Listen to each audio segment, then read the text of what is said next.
ngasi 1 tarik ini ilisa je bisingam ga chani ilisa khutang ama bisingam ga chani ta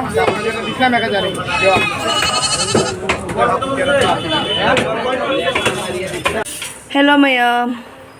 ngasi 1 tarik ki ngas da leire ngasi gi numiji da ko gi chula yarak tre ba aduna mak chula semi kina maringa mangoge maring kha ka phaja khara jani ngasi ro se ngasing jam ngasing oina pore ba ngasi 1 tarik numi siga ina to panga da leiraga ko icha pi ko muni charoi ba aduna ai ngasing joina pore do ngasing hidi ma dum sai ba ne maru ga yaudam ni na ne achau bodo se saw ne ba ngasi nga se matha ga se kada kada law na haw dui ne ba ado matha da leiba amura to dui do khara khara khoto e sisu lok thok toi ni hidagi amu se kha ba ne ba si jaw ro ga ne hijang do ado mayam ai sele hijang semgalami ni chula jina ne nga je ngau khra ngau ra hijang sem ngai to bodi chula jarak ta bodai chula sem mi mana hello mayam ngau ko loi salak tore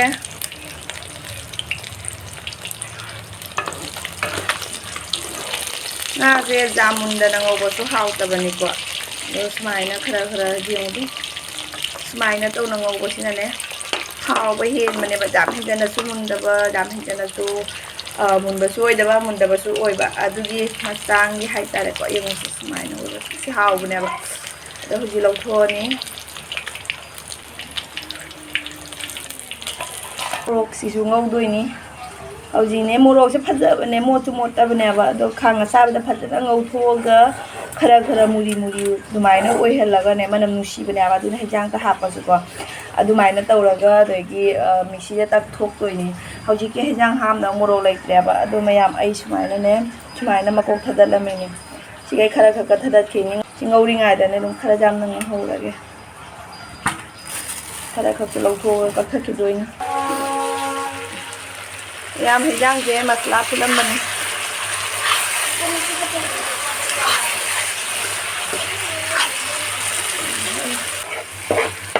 nga je jam phaju ya ba do masagi thau lu thuk jare e diu thau na lo re na kha no ya asga ai nga je thau ta ni ya ene se hap la ge de wa hau da hau re phang le so na kari tam ni na chi no ma gi kara kara tau na ngau ge sar la roi na tari mayam mak su thong ba jaw bi di thong minari ni ngasi 1 tarik numi che hinjang cha hinjang che mayam nga thong ba si da lai re hawda duga gi si da na maring khang wa lai re I mathen di taw dre si da na nga ba ja khara lai re mayam si tum sa salani ko ngasi gi sahi a ho ba numi ki hinjang mathel ni adegi machi da te salad lebu kari kari dum chicken ni ba da leire akoi makha degi ne Vishnu Piya chi ma khangna ne dungarang Chairauba numi ki hijang mathen pi re ya ba ado mayam mang na pi ro ko matam tu ga di akoi sak to e ba aduna ai ma ke hijang ai di akoi jung ge hijang mathen pi ba ngam haudre ba aduna mayam ngasi gi nga thong ba se oina pi re si maring kha ga nga thong ba ga asmai na taw na dum purani mayam asiga daktar je kokhan si remover sina tawraga kokpra yengsi ko segai hadi lore no jigne masinpur da sale ne akoi ki bhaiya do agi ni paga thaba tomina ba bhaiya do masangam de ba adugi magi anaba hangbo oina do kuisu kuira masinpur da sattaba da bhaiya oi da chatli ni da bhaiya do ngasi ayukta akoi se ngasi ayukta se kaina tawba da ki ne moi doctor da lakba aduna akoi chattare ba magi report tu dala report pura ga la e si thim ga so oina dum chathura ga na la ba ayukta chappa matam da budi aina khalma nga chik oina leira pu ga na khalam da moi di kaino ni na nga chik dara du yam sai da do hodi chatoi si phal no adu moi na leira pura ni apa se phone tawre grapes ka dagi adagi date siga laure duga gi tarbu se ma lauge na tawni tarbu se pita pita tawri no Kado aja. Saya supir asli kan? Ah?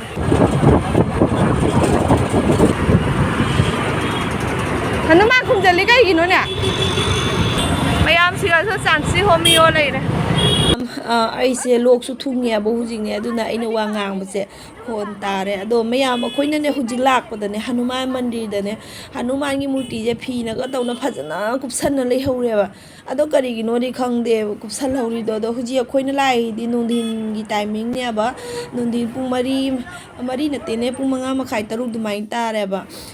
ꯑꯗꯣ ꯍꯧꯖꯤꯛ ꯑꯩꯈꯣꯏ ꯀꯥꯂꯤꯕꯥꯔꯤ ꯌꯧꯔꯦ ꯀꯥꯂꯤꯕꯥꯔꯤ ꯍꯥꯏꯗꯤ ꯃꯥꯁꯤꯝꯄꯨꯔꯒꯤ ꯀꯥꯂꯤꯕꯥꯔꯤ ꯌꯧꯔꯦ ꯑꯗꯨꯒ left ꯁꯥꯏꯗꯇ ꯂꯩꯔꯤꯕ ꯂꯝꯕꯤꯁꯤꯅ ꯁꯤꯗꯒꯤ ꯆꯠꯈ꯭ꯔꯒ rail ꯄꯇ꯭ꯔꯤ ꯐꯪꯗꯣꯏꯅꯤ ꯑꯗꯨꯒ ꯀꯥꯂꯤ ꯃꯟꯗꯤꯔꯁꯨ ꯐꯪꯗꯣꯏꯅꯦꯕ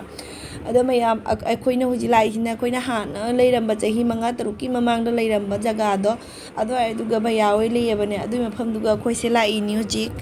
ꯃꯃꯥꯡꯗ ꯂꯩꯔꯤꯕ ꯕꯤꯜꯗꯤꯡꯁꯦ ꯑꯁꯤꯒꯤꯁꯦ ꯑꯩꯈꯣꯏꯅ ꯍꯥꯟꯅ ꯂꯩꯔꯤꯉꯩ ꯃꯇꯝꯗꯗꯤ ꯁꯥꯔꯝꯗꯦꯕ ꯑꯗꯣ ꯑꯁꯤꯒ ꯁ꯭ꯀꯨꯜꯅꯦꯕ ꯁꯤꯒꯤꯁꯦ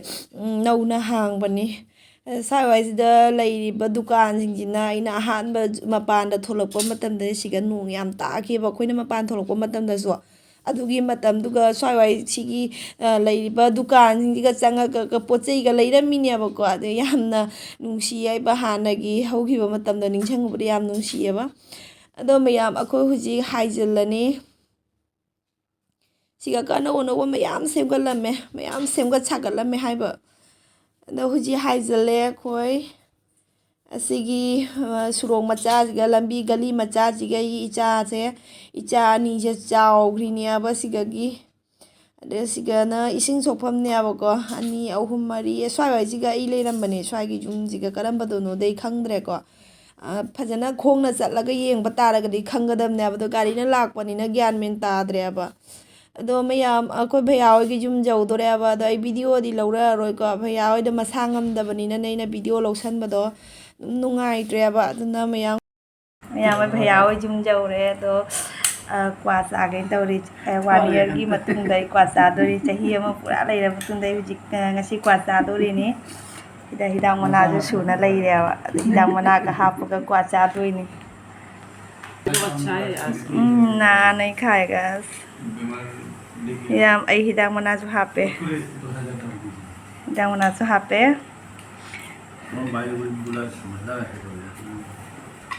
ये खाना बन गया तो उधर नुबा सिटी खोगिने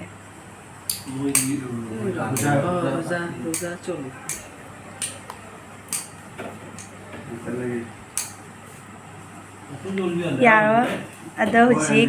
मतब तपगा फजना चाथरगे